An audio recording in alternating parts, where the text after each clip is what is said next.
மக்களே, welcome to Karur kitchen. இன்றைக்கி வந்து பார்த்திங்கன்னா ஒரு சூப்பரான பொட்டேட்டோ ஃப்ரை ரெசிபியோட தாங்க வந்திருக்கேன். ஸோ இந்த ரெசிபி எப்படி பண்ணுறதுன்னு வாங்க வீடியோக்குள்ளே போய் பார்க்கலாம். இந்த ரெசிபி வந்து பார்த்திங்கன்னா சாம்பார் சாதம், தயிர் சாதம், இந்த மாதிரி கலவை சாதத்துக்கு எல்லாமே சூப்பராக இருக்கும். அதுவும் சாம்பார் சாதம், தயிர் சாதம் இது கூட காம்பினேஷன் பண்ணி சாப்பிட்டிங்கன்னா ரொம்ப டேஸ்ட்டாக இருக்கும். ஸோ ஃபஸ்ட்டு இந்த ஃப்ரைக்கு வந்து நம்ம எப்பயும் பண்ணுற மாதிரி ஃப்ரை கிடையாதுங்க. இதில் வந்து நம்ம கார்ன்ஃப்ளவர், அரிசி மாவுலாம் சேர்த்து தான் பண்ண போகிறோம். ஸோ அதுக்கு வந்து உருளைக்கிழங்கு வந்து நம்ம கட் பண்ணி எடுத்துக்கணும். அதுக்கு உருளைக்கிழங்கு நல்லா வாஷ் பண்ணிவிட்டு அந்த மேலே இருக்க தோல்லாம் வந்து நம்ம எடுத்துடணுங்க. எடுத்துகிட்டு உருளைக்கிழங்கு இந்த மாதிரி நீட்டமாக இந்த மாதிரி ஒரு 3 ஸ்லைஸ் பண்ணிக்கிறேன். உருளைக்கிழங்கோட சைஸை பொறுத்து நீங்கள் 3ஆவும் பண்ணிக்கலாம், 4ஆவும் பண்ணிக்கலாம். ஆனால் மெத்தட் வந்து இந்த மாதிரி தாங்க. ஸோ பண்ணிவிட்டு அந்த ஸ்லைஸையே நீட்டமாக இந்த மாதிரி பண்ணிக்கோங்க, கட் பண்ணிக்கோங்க.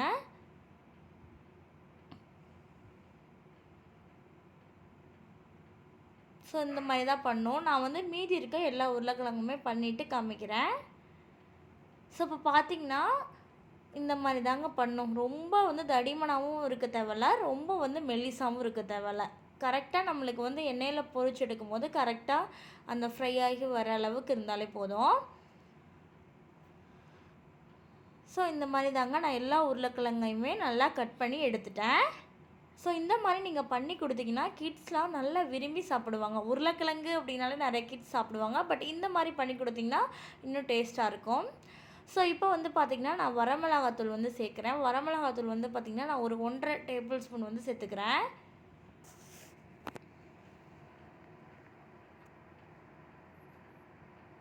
ஸோ இது வந்து பார்த்திங்கன்னா காரத்துக்கு தகுந்த மாதிரி நம்ம சேர்த்துக்கலாம். அடுத்து வந்து பார்த்திங்கன்னா நான் ஒரு 2 டேபிள் ஸ்பூன் வந்து பார்த்திங்கன்னா அரிசி மாவு வந்து சேர்த்துக்கிறேன். அடுத்து ஒரு 2 டேபிள் ஸ்பூன் வந்து பார்த்திங்கன்னா கார்ன்ஃப்ளவர் சேர்த்துக்கிறேன்.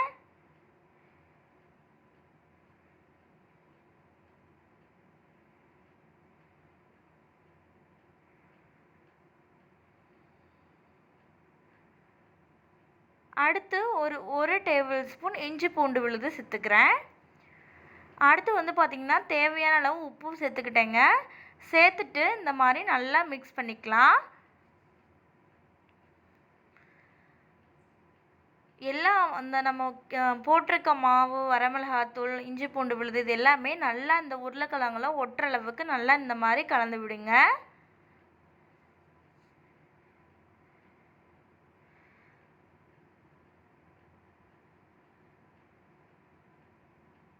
ஸோ கலந்து விட்டுட்டு கொஞ்சமாக ரொம்ப லைட்டாக தண்ணி வந்து தெளித்து நான் வந்து சேர்த்துக்கிறேன்.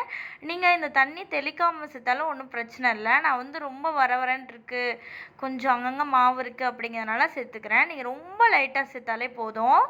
ஏன்னா லாஸ்ட்டில் நீங்கள் வந்து இதை கொஞ்சம் ஒரு 50 மினிட்ஸ்க்கு ஊற வைக்க போகிறீங்க. ஸோ அதுக்கப்புறம் பார்த்திங்கன்னா தண்ணி அடியில் நிற்கிற மாதிரி இருக்கும், அதனால் சொல்கிறேன். ஸோ இந்த மாதிரி தாங்க எல்லாமே இந்த உருளைக்கிழங்குலாம் நல்லா ஒட்டிருச்சு. ஸோ இப்போ அடுத்து நம்ம என்ன பண்ண போகிறோம் அப்படின்னு பார்த்திங்கன்னா இதை வந்து நம்ம மூடி ஒரு 15 மினிட்ஸ்க்கு நம்ம வந்து ஒன்றுமே பண்ண தேவையில்ல, ஓரமாக வச்சிடலாம்.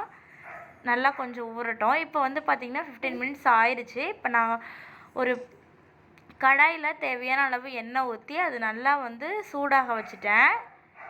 ஸோ வச்சுட்டு இப்போ வந்து பார்த்திங்கன்னா நான் கொஞ்சம் கொஞ்சமாக போட்டு அதை வந்து எடுத்துக்க போகிறேன்.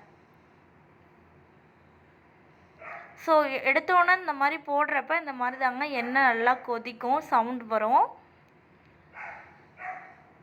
ஸோ அது வந்து நல்லா கம்மியாகி இந்த மாதிரி திருப்பிலாம் போட்டுட்டு எடுத்துக்கோங்க.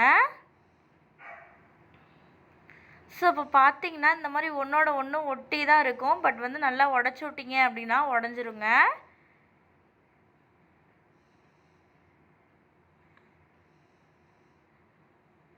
ஸோ உருளைக்கிழங்கு வந்து நல்லா ஃப்ரை ஆயிரும் எண்ணெயில் போட்டிருக்கனால.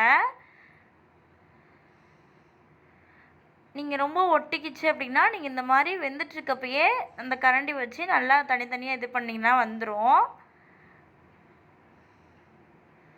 ஸோ இந்த மாதிரி தான் நம்ம போட்டு எடுத்துட்டோம் அப்படின்னா நம்மளுக்கு ஒரு சூப்பரான அட்டகாசமான பொட்டேட்டோ ஃப்ரை வந்து ரெடி ஆகிடும். ஸோ இந்த ஃப்ரை வந்து பார்த்திங்கன்னா ஸ்நாக்ஸாக கூட சாப்பிட்லாம். இந்த வீடியோ உங்களுக்கு பிடிச்சிருந்துச்சுன்னா மறக்காமல் சேனலை சப்ஸ்கிரைப் பண்ணுங்கள்.